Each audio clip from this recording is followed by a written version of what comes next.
This portly, serious man, known to friends for his great sense of humor, had large, heavy hands, stubby fingers, and a craftsman's passion for beauty. The guitar speaks directly to the heart, with quiet simplicity. He created the classical guitar, showed how music written for other instruments became new again under his hand.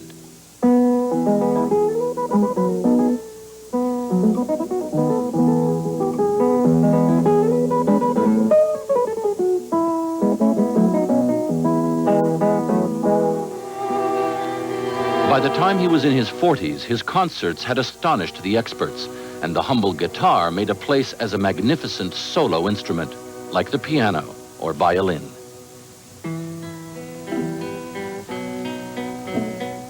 We didn't know, said the critics, that 6 plucked strings on a wooden box could fill the air with such variety and color.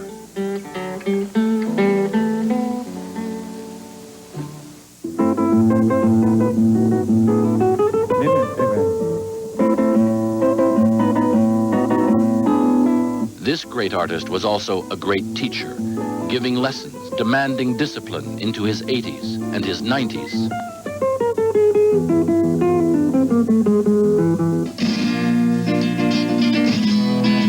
When the young Segovia was given his first really fine guitar, he had called it a gift of great value, but no price. By the time he died, he'd given the world a new beauty which had never been heard before.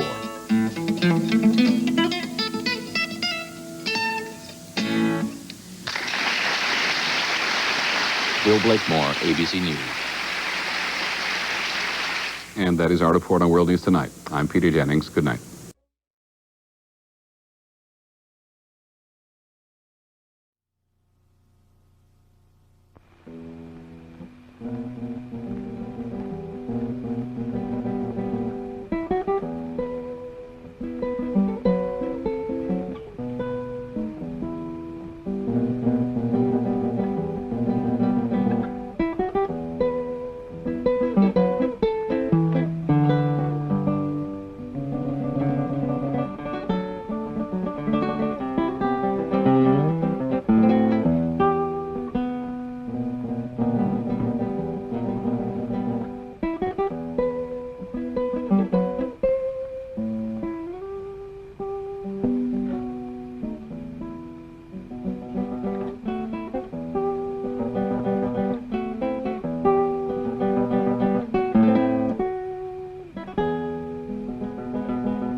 died in Madrid at the age of 94. During a career spanning 70 years, Segovia was widely recognized as an unparalleled master of the classical guitar. Nobody in the world imagined the guitar could be played this way until Segovia played it this way. He taught himself. He played his first concert at 14. When he was 90, he was asked if he wasn't growing tired. I always say that I don't mind to be tired in this life, because of then I have the eternity to rest, you know. Now he has eternity to rest. The rest is silence, as Shakespeare wrote. But what a legacy of sounds Andres Segovia left us. An astonished world honored him for his skill. He sincerely believed the music that came from his guitar was a gift to him from God. Nobody ever offered a better explanation.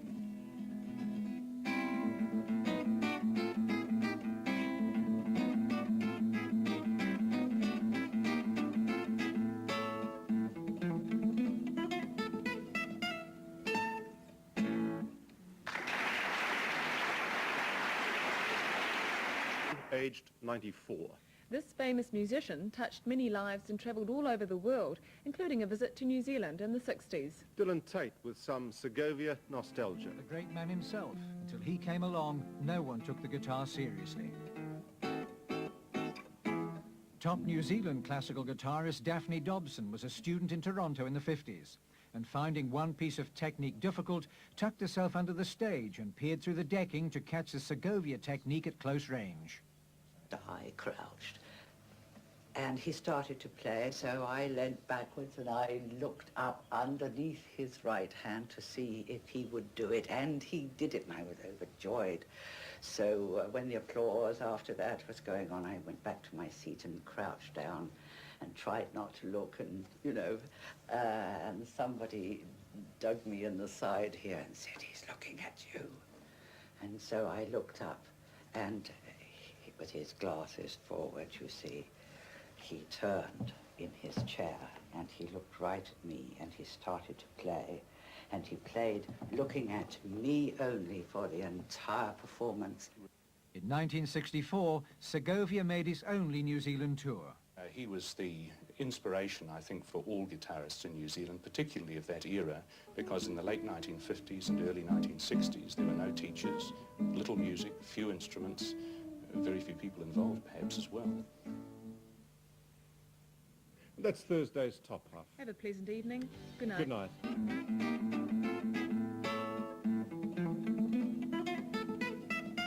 Guitar, Segovia brought nobility to the instrument and was widely respected as the greatest guitarist the world's ever seen. The BBC's Newsnight programme pays homage to this great Spanish musician and talks to his most famous pupil, Julian Bream. But first of all, Chris Lowe looks at Segovia's early life. Andres Segovia was born in 1893 in southern Spain. His parents wanted him to train as a classical pianist or violinist, but much to their annoyance, it was the humble guitar which entranced him. He learned to play it by ear, and by the age of 16, Segovia was giving his first public performance.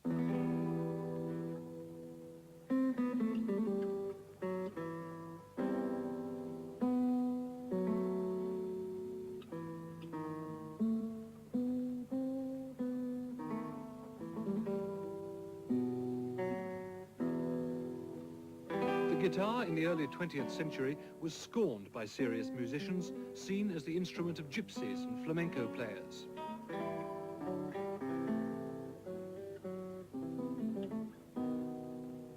Segovia transformed that image, raising it to the status of a classical instrument.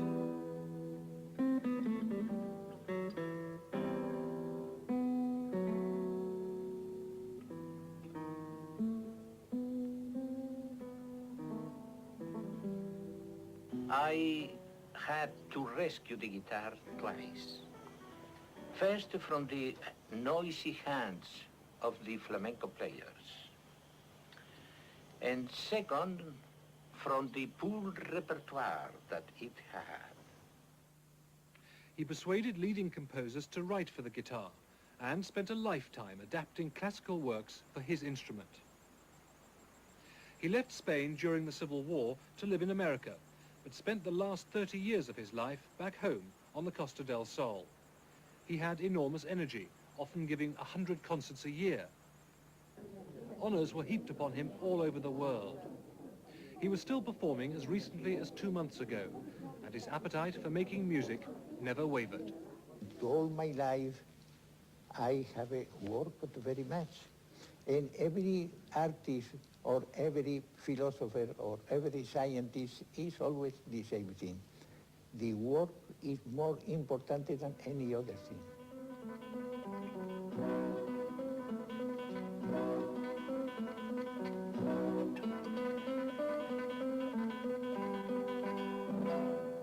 The special magic of Segovia, it's very hard to tell you that, but I can tell you that he was built for the guitar. He was a big man, strong man, had magnificent fingers, and he also worked out such a wonderful rational technique of playing the instrument that the technique itself was still in quite good shape right till the end of his life. He used to speak about the guitar as a lady who you had to finger gently to produce beautiful sounds from him. He was a very romantic soul, was he, about his instrument? Yes, he was very romantic as a person. And his attitudes to music were romantic. His performances were always romantic. And he was just a person that loved the evocative feeling of music rather than, say, the intellectual content of a piece of music.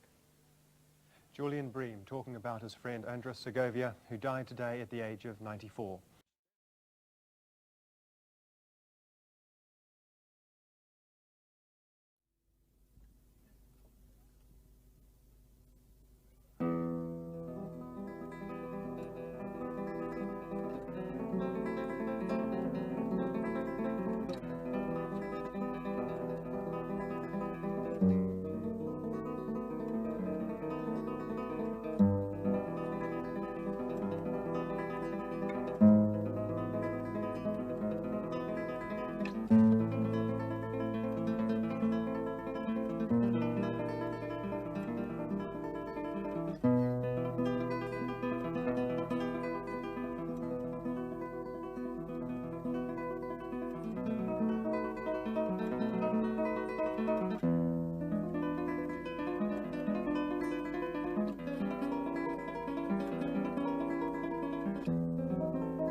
looks like Segovia was here.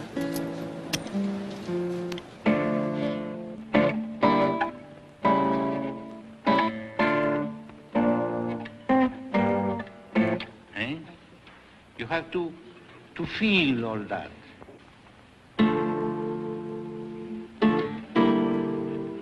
Exactly. Let the sound.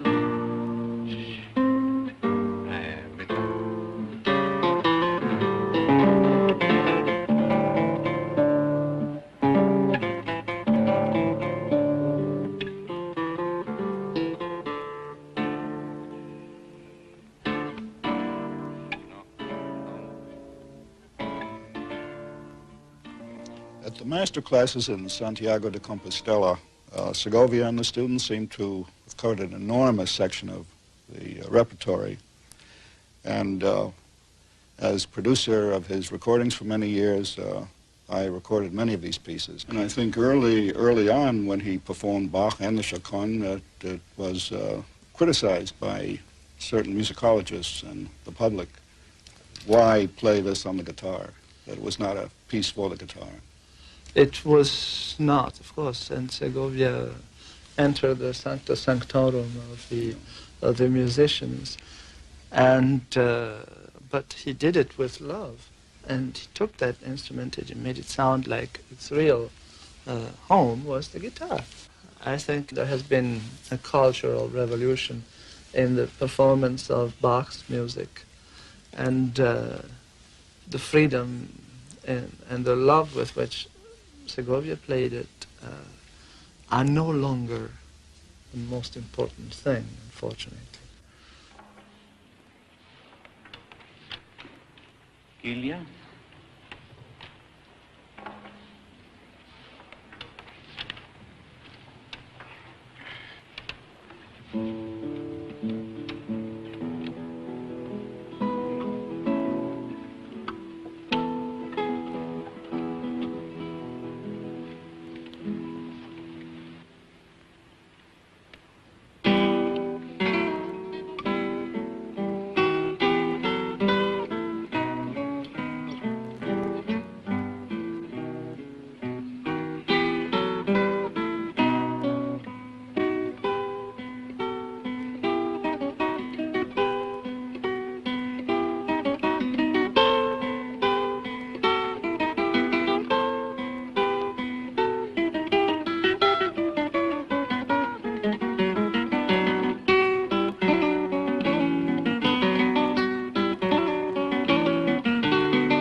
It is not necessary to play it.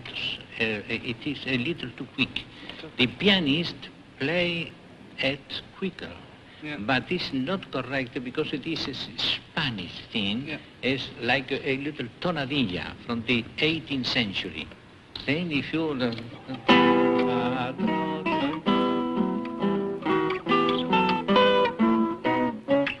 it's sufficient.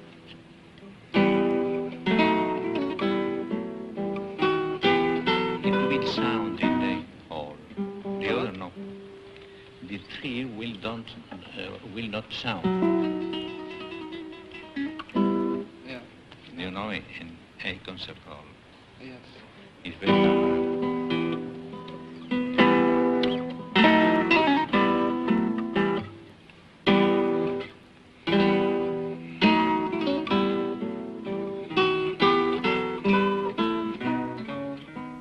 How does it feel watching yourself after all these years?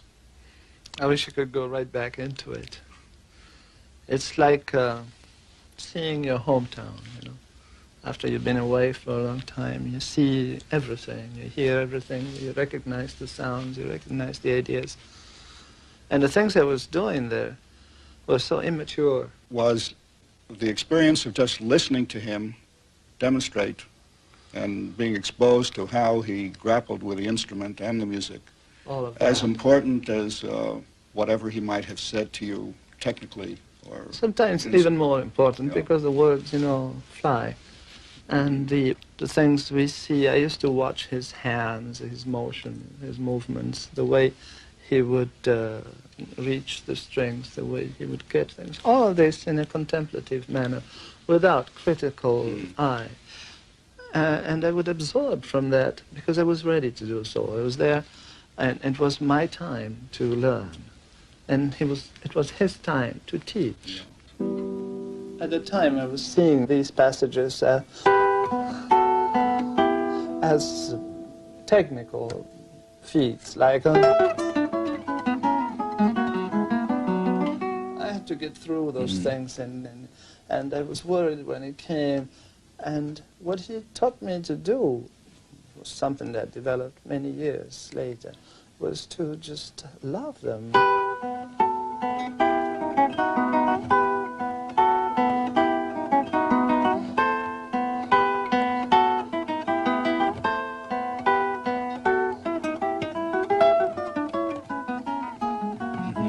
See what I mean? Beautiful. It's a conversation. You're talking, you're telling a story, and a story is beautiful. It has nothing to do with technical feats. For me, it was whether I loved it or not. And when the music is loved, it lives. It does. Beautiful. But of course, not all the lessons were a matter of love. No te va a picar. ¿Por qué suprimir eso? Para que todo... ¿Qué manía tenéis? Yo no soy amigo de los portamentos, pero hay algunos que son absolutamente esenciales para la guitarra. Why suppress that? I am not friend of portamentos, but this should be done because in the guitar might sound better than in any other instrument. Let's see what there is contrary to aesthetics. It is like the voice when a note is prolonged or run through a thread. Are you going to suppress the voice that has the note? Let us say, like this.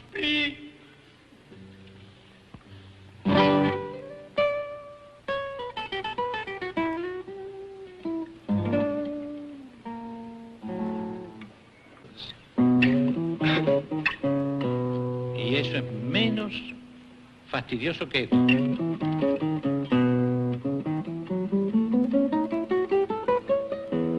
¿Comprende? Porque estás en la misma cuerda y no te varía la posición de la mano derecha. Ahora sí.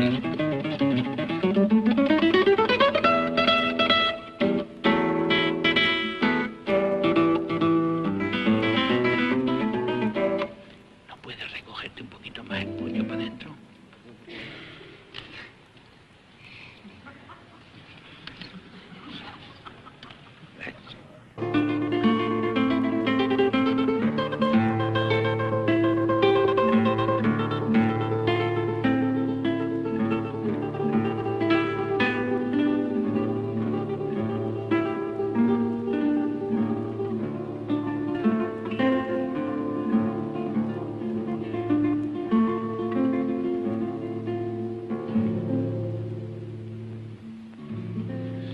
Is a little more animato. Do you know, it's very difficult for me to explain that in English, but the nuances and the rhythm is the result of the lack of respect that we have for the rhythm. Oh, I don't understand. Do you know? Very difficult. Will you please tell her that the nuances in the rhythm comes from the delicate lack of respect that we may have for the rhythm. But in this lack of respect, you may define the good artist and the bad artist.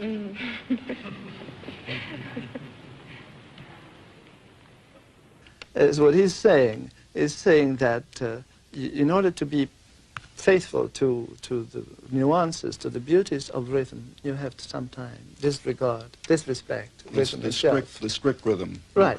Yes. Get the spirit rather than the word. And there's no one who could bend the phrase with more logic than he could, Right. really. I think that what he did was very important. He did that through the use of the instrument, the guitar. He found that the guitar had its best way of speaking in that way. Didn't have, if he were a violinist or another instrumentalist or a conductor, he wouldn't have. Might have done it differently. Might have done it quite differently.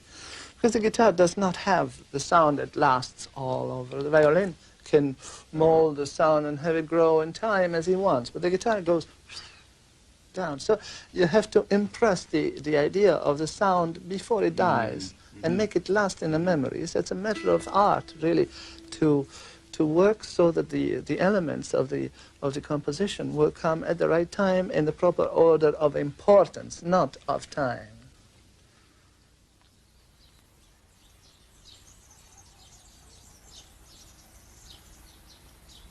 My cradle was Linares, one of the wealthiest Andalusian villages, if not the prettiest and more picturesque. Everything is quiet, poetic, and deep. The streets are narrow and winding. The houses are built close together, like old women who help each other to support the weight of centuries. I was born in the house number 74 of Corredera Street. Next to it, as a preordination of my destiny, there was a guitar shop. Segovia told me that he learned to play the guitar because, first of all, he had a weird childhood, and his parents virtually gave him away. They felt apparently that they couldn't give him an upbringing, and he had an uncle and aunt that took him in. But he was 4 years old, so he was conscious of the fact that he had been sort of abandoned. His uncle he liked very much, and his uncle sheltered him and made him feel comfortable. And he told me that his uncle at one time held him in his arms and sang a song to him that involved strumming a guitar. He didn't have a guitar, but he'd go like the guitar. And that seemed to mean something to Segovia. And it planted an interest, and a short while after that, he saw a man in the street playing a guitar, probably flamenco. I don't know what that was. But that started an obsession that lasted 90 years, because if he was 4, and he lived to be 94, so he had a 90-year obsession with the guitar. And he was discouraged at first, because his family said if he was interested in music, that he should be seriously interested in something like the violin, which didn't appeal to him at all. The guitar was his obsession. And so he had to sort of do in secret what he wanted to do, and there was a local instrument maker that allowed him to pay for a guitar out of his allowance over a long period of time, and then he had to kind of hide what he was doing, and it was at a neighbor's that he'd go to practice.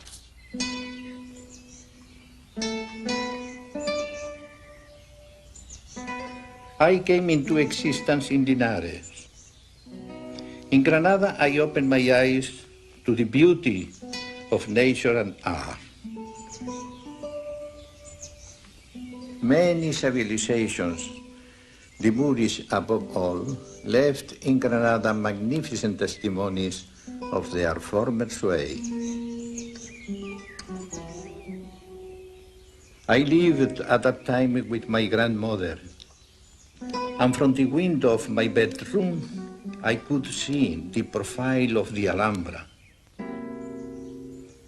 On hot nights in the spring, I would spend hours there in quiet contemplation. The beauty of those monuments are forever enhanced by the natural splendor of the surrounding countryside. The Arabs knew how to use this richness, for with it, they not only fertilized the soil to make it bring forth plants and flowers, but gave to Granada a murmuring soul which can be heard singing gently in the night. The rippling voice of the water sounds everywhere in Granada, but in no spot more melodiously than in the woods of the Alhambra. When I was a boy, I used to spend hours there, listening in ecstasy. My whole soul was resonant with music.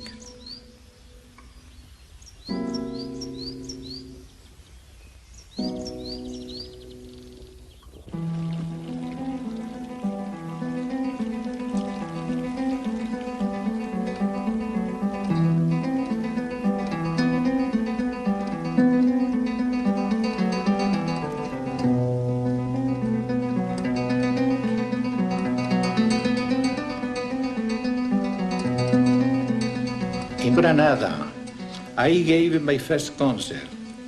It happened in 1909. I was 16 years old. The review of my concert next day opened a new world before me. I decided to be the apostle of the guitar. I put a firm foot on land and began to walk toward my future.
Classic guitar playing at the time when Segovia was a very young man was quite sparse. There was in Barcelona, I think is where Tárrega lived. Tárrega did play classical music on guitar, and Segovia aspired to meet him. Never did meet him, as a matter of fact, because in 1909, when Segovia made his debut in Granada, was the year that Tárrega died.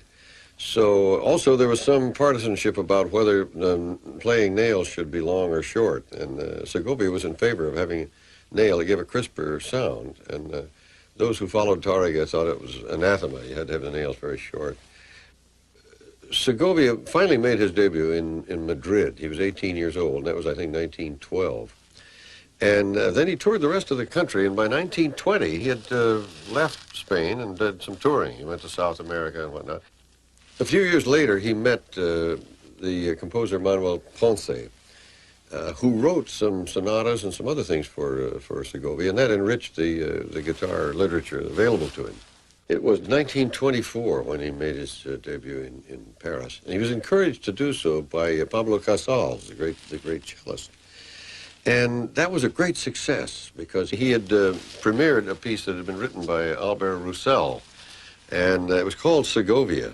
And there were a lot of distinguished people in the audience at that time, including Claude Debussy's wife, Madame Debussy, and Manuel de Falla was in the audience also. So that was probably a very nervous time for him, but it was very successful. By then he knew that he really had it made at that time. I think Segovia, in the next few years, really became an international figure on the concert stage. And bear in mind, this was on an instrument that had been played in taverns only prior to that. He brought it to international attention that instrument could play classical music if you knew how to do it. And he toured all over Europe, including concerts that he did in Moscow and Leningrad.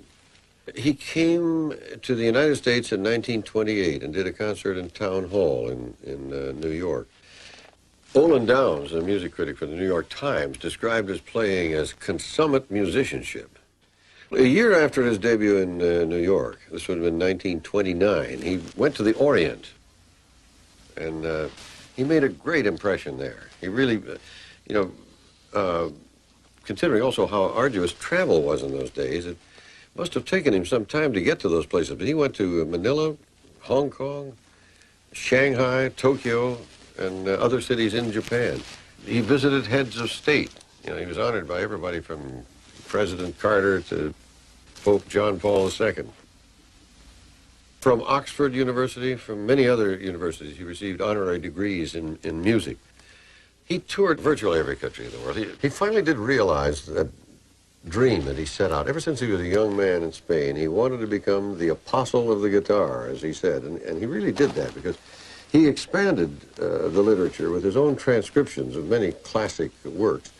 And, of course, there were other works that outstanding composers supplied for him. Composers like Castelnuovo Tedesco, Villalobos, Torroba, Turina, and the literature was greatly expanded then. And he toured major cities again and again. He was always welcome back, and he played for audiences that packed concert halls really all over the world.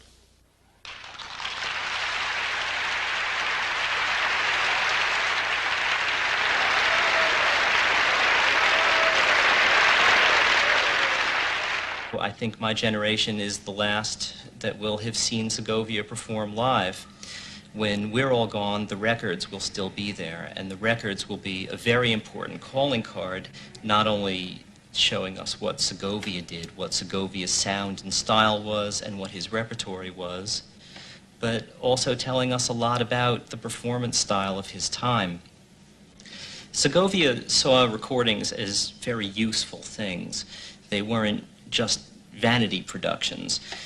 If you look at the 27 recordings he made for HMV between 1927 and 1939, his first body of recordings, you see that there are a few, and a very few, instances of classical guitar pieces composed for the guitar in the 19th century. For instance, Sohr's Mozart variations. The war cut Segovia's early recording career short.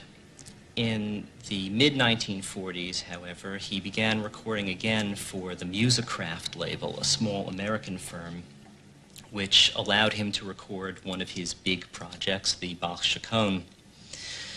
In the late 1940s, he began recording for the American Decca label. At first, he continued recording for LP in very much the same way he recorded for 78, short pieces, usually single movements. In 1956, he began working with a Decca producer named Israel Horowitz. Suddenly, Segovia was recording complete multi-movement sonatas, the Ponce sonatas, for instance. Unfortunately, it was around that time that Decca was sold to MCA. MCA had decided to specialize largely in rock recordings, although they did keep some of their classical discs, including the Segovia discography, in their catalog. But Segovia announced at the time that he didn't want anything to do with hippies, and that he would therefore not record for Decca any further. He hated it, and he never stopped hating it, and he never stopped disliking the electric guitar. And he considered that electrifying the guitar robbed the instrument of its poetry. Once in the mid-60s, the Beatles were at Heathrow Airport in London ready to tour the United States, and they were asked by a journalist what they thought of Segovia. George Harrison, the Beatles' lead guitarist, said, "Segovia, he's the daddy of us all." Later, Harrison's comment was reported to Segovia, and Segovia said, "Daddy of them all, they're not even my illegitimate children, they play the electric guitar." Segovia regarded television in very much the same way he regarded recordings. He saw television as a way of bringing his instrument, his art, and the music he loved to a large audience. From the world of the concert stage, Andres Segovia.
Many of Segovia's colleagues among classical musicians early in television's history stayed away from TV because they were afraid that performing on popular variety programs, for instance, might in some way demean their art. Segovia didn't see it that way. He saw it as a way of reaching as many people as he could. In 1967, he also was the host of a program filmed at the Prado Museum in Madrid with Victoria de Los Angeles and Alicia de la Rocha. So those two and Segovia all performed in the film, and some of the art masterpieces that were at the Prado were shown.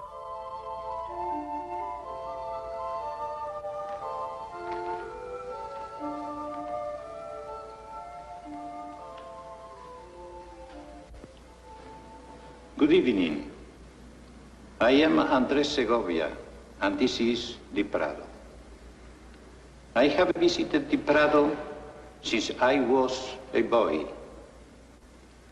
And like many other Spaniards, I know my way around it as well as my own home.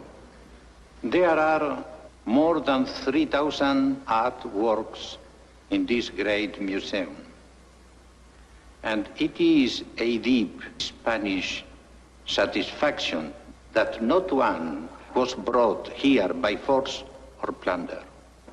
The masterpieces of more than 100 artists, Tintoretto, Botticelli, Rubens, Titian, Bosc, were all acquired peacefully, bought or commissioned by Spanish kings and their agents.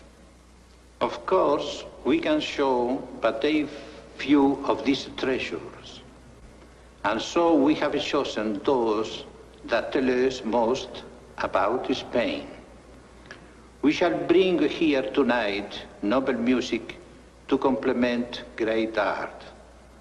We shall see and hear of Spanish pride, strength, and reverence. Andres Segovia plays the first movement of Tarova's Sonatina.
It's been said that Enrique Granados composed this glorious tonadilla for the maja, this Spanish version of beauty and loveliness.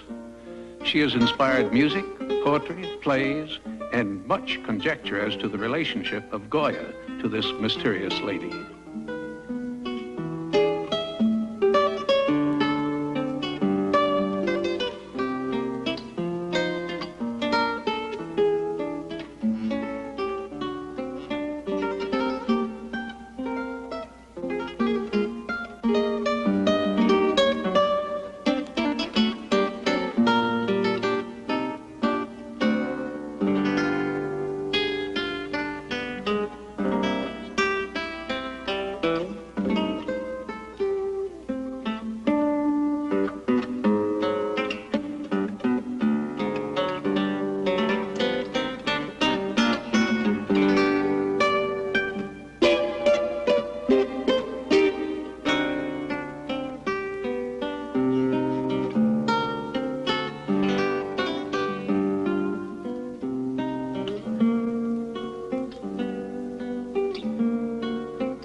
In 1979, he played a concert at the White House that was broadcast nationally on PBS.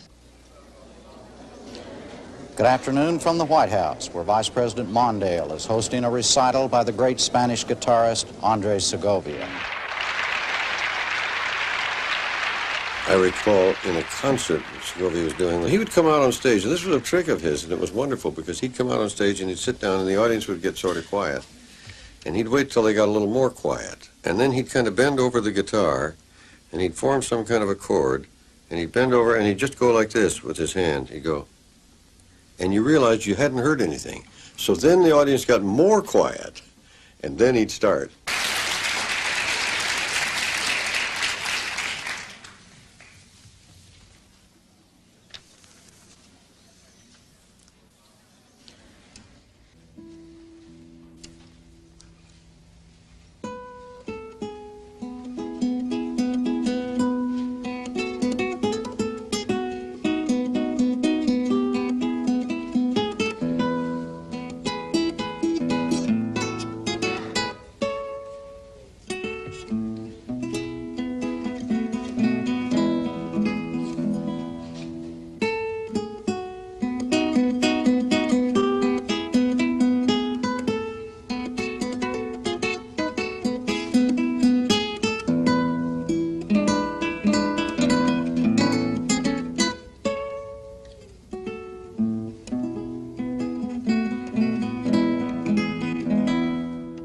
remember some things very fondly, really. When Segovia was well over 80, and this was a good dozen years before his death, I saw him at the, I can't remember the name of the auditorium, on Nob Hill in San Francisco, across from the cathedral.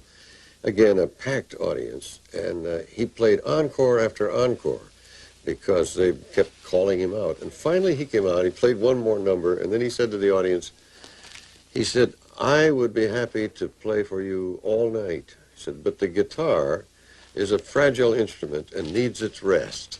And then he turned around and left, and everybody understood then that he really wanted to leave. But he satisfied the audience by playing many encores.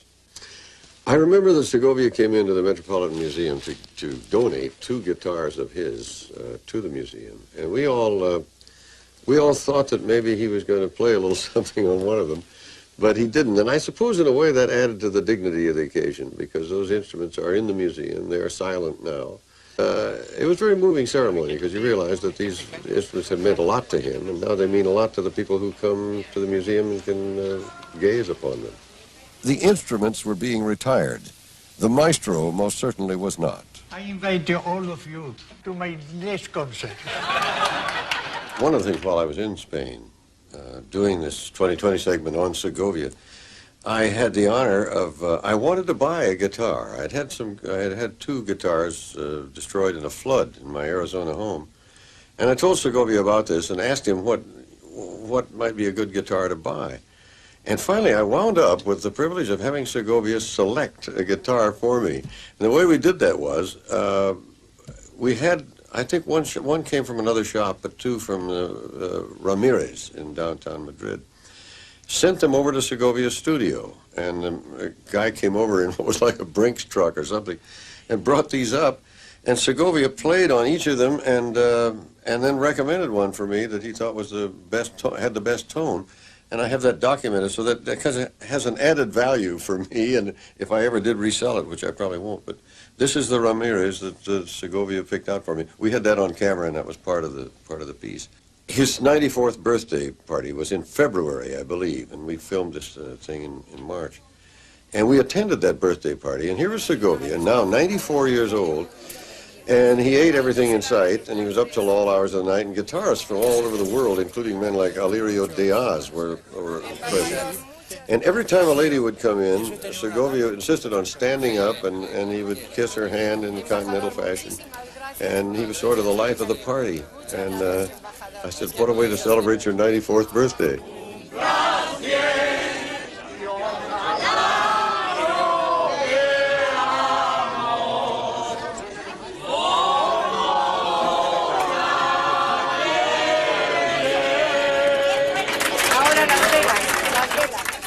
I think when I was over there, I got a glimpse of why he was obsessed. And I think it had to do with the mix of cultures that is that part of Spain. Or even other parts, the Catalonian. But the Andalusian particularly, and the sound of that mixture of the Moorish influence and what Granada came to represent. You hear it in music like Manuel de Falla's Nights in the Gardens of Spain, which really was written for piano, but there's something about those 2 cultures as they mixed. It gave a flavor that must have been in the genes of a Segovia. And if he was obsessed with music, I can see how that music would appeal to him. And the guitar is a perfect instrument for that.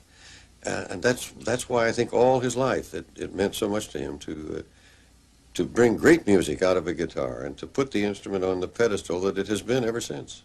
The last public appearance that he made was in Miami Beach at the Theater for the Performing Arts. That was on April 4th of 1987.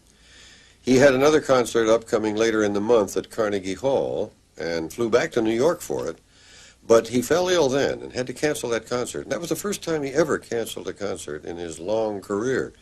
Then he returned to Madrid, intending to come back to the United States later on when he recovered. But in Madrid on June the 3rd of 1987, he died.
I am very emotional because this is the studio, plenty of the life of the maestro and his presence here. I feel it that is here with prize, diplomas. He's here, he has worked the last 25 years of his life, working, preparing his programs,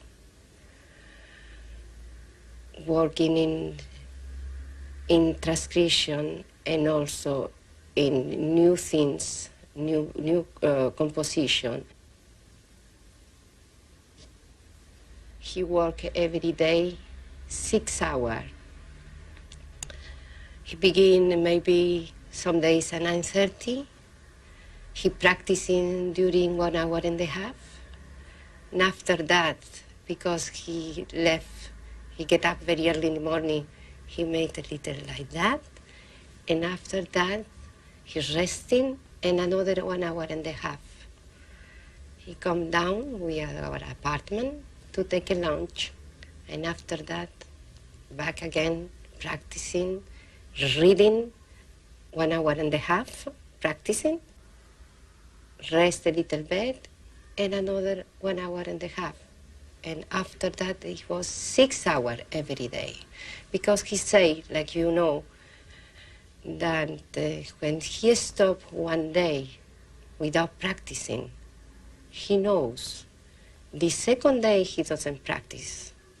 The friends know. And the third day, everybody know that he never practicing. This is the reason he works so hard, really so hard. And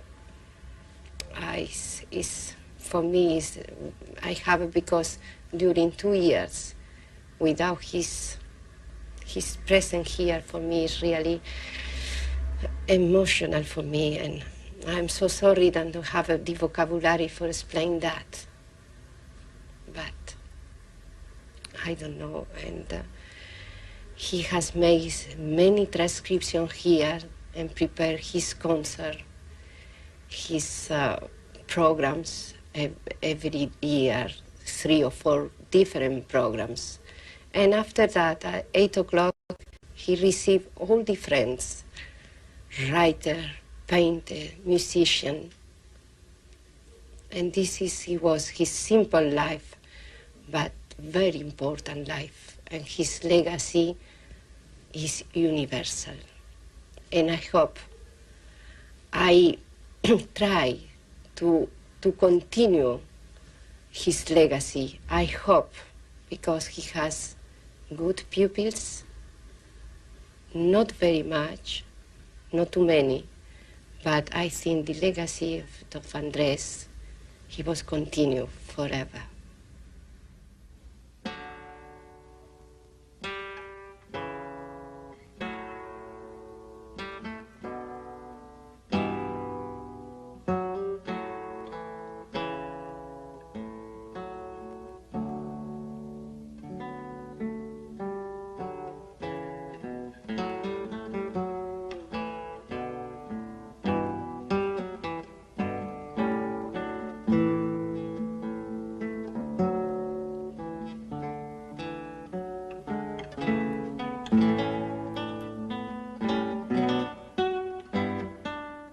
Somebody once said that all of philosophy is a footnote to Plato.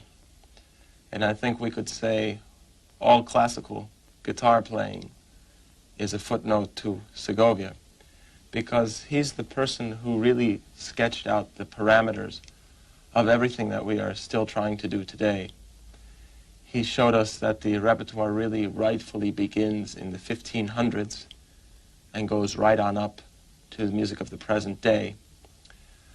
Many of the times when I've thought maybe I was doing something really new, all I was really doing was perhaps fleshing out a little bit some of the work that Segovia had already begun. I think the musicians in my generation are very often terrified, let's say, of missing one little note, technically. They're afraid if they make one little slip of a finger or one note doesn't come out right, that's the end of the world. But I think the musicians of my generation have much too much tolerance for something that's emotionally barren, something that where there's no atmosphere. That doesn't concern them nearly so much as the one little slip of the finger. And I think this is really a case where we have got to return to some of the great masters of the past, to the Fritz Kreislers, the Pablo Casals. Segovia was always making little changes in the music, but these little changes were always in the service of the composer. They always made the music sing more. They made the music communicate more. After knowing Segovia indirectly through his records and his concerts and the various books that were in print about him, I finally had the chance to meet him personally in early February of 1974. And this was really, of course, a great experience for me to actually knock on the door of a hotel room and have it be opened by Segovia. And the remarkable thing about him, I found, even at that age, where he was certainly over 80 years old, was that he was still very interested to know, what I'd been doing. And he gave me a lot of time, actually. And every year after that, when he would come to New York, he was always so generous with his time. And I think this was a very important aspect of his legacy, was his interest in young people, in young players.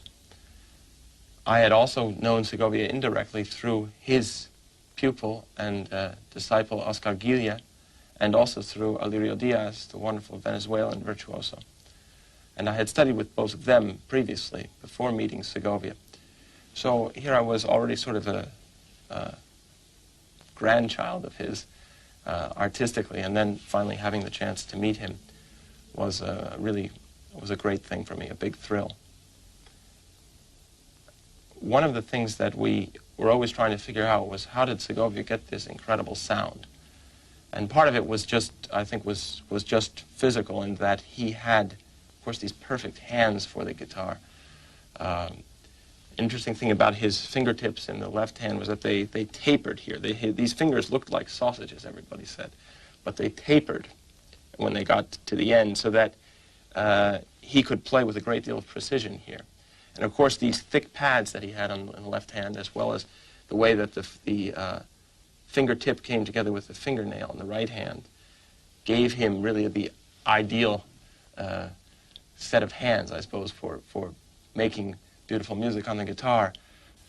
When I was a boy, the New York Times published in their Sunday magazine an article about Segovia, and I remember very well a drawing of Segovia in front of the guitar with his hand like this, and it was entitled "Segovia Teaching the Guitar to Play Bach."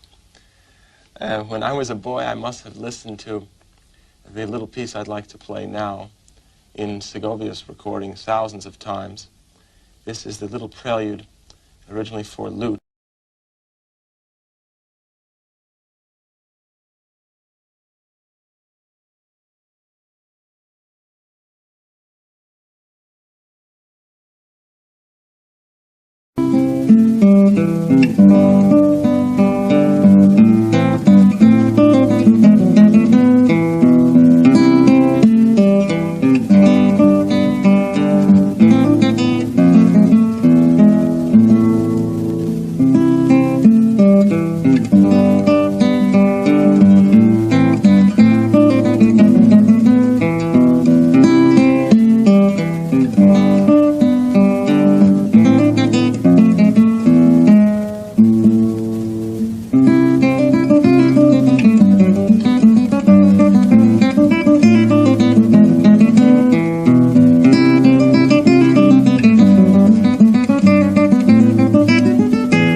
because I have the eternity to rest.